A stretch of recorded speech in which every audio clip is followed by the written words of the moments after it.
क्यों भाई? एक बार फिर ध्रुव ने साबित कर दिया कि वो पिछले 3 सालों से शून्य था, शून्य है और आगे भी शून्य ही रहेगा।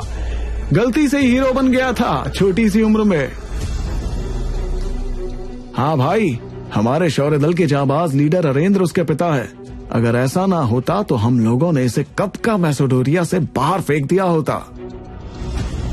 ध्रुव 11 साल की उम्र में शून्य रैंक से एकलव्य रैंक पर आ गया था, लेकिन अब उसके पास 3 सितारों के अलावा कुछ भी नहीं था। शौर्य दल के नेता का बेटा होने के नाते वो कुछ नहीं कर पा रहा था। निराश ध्रुव जैसे ही शौर्य महल पहुंचा तो वहां बिना बताए लारा आ गई। मुझे पता चला कि ध्रुव इस साल भी अपनी शक्तियों को नहीं बढ़ा पाया, इसलिए मैं ध्रुव के लिए खास चीज लेकर आई हूँ। लारा ध्रुव की मंगेतर थी। सालों पहले दोनों परिवारों के बीच ये रिश्ता तय हो चुका था।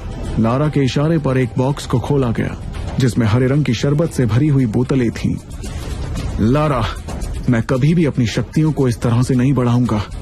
तुमने ये सोच भी कैसे लिया? ध्रुव का गुस्सा 7वें आसमान पर था, जिसे देखकर लारा ने मौके पर चौका मारा। सालों पहले ध्रुव और मेरा रिश्ता जो तय किया गया था, मैं उसे आज तोड़ना चाहती हूँ, क्योंकि आज मेरी शक्तियां कहां से कहां पहुंच चुकी हैं, जबकि ध्रुव पिछले 3 सालों से वहीं पर अटका हुआ है। और वैसे भी मैं बहुत जल्द अंबर दल की लीडर बनने वाली हूँ। तो ये बात है, तुम्हें परिवार की कोई फिक्र नहीं। तुम्हारे सिर पर तो सिर्फ सबसे शक्तिशाली बनने का जुनून सवार है। तो मैं कैसे रिश्ता जोड़ लूं? वरना मेरे पास एक तरीका है जिससे हम इस रिश्ते का फैसला कर सकते हैं।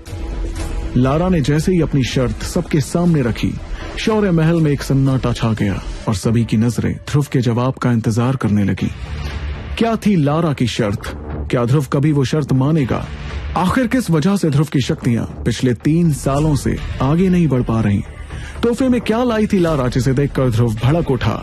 क्या ध्रुव फिर कभी एकलव्य रैंक हासिल कर पाएगा? पर कैसे? लारा द्वारा की गई बेइज्जती का कैसे देगा ध्रुव मुंह तोड़ जवाब?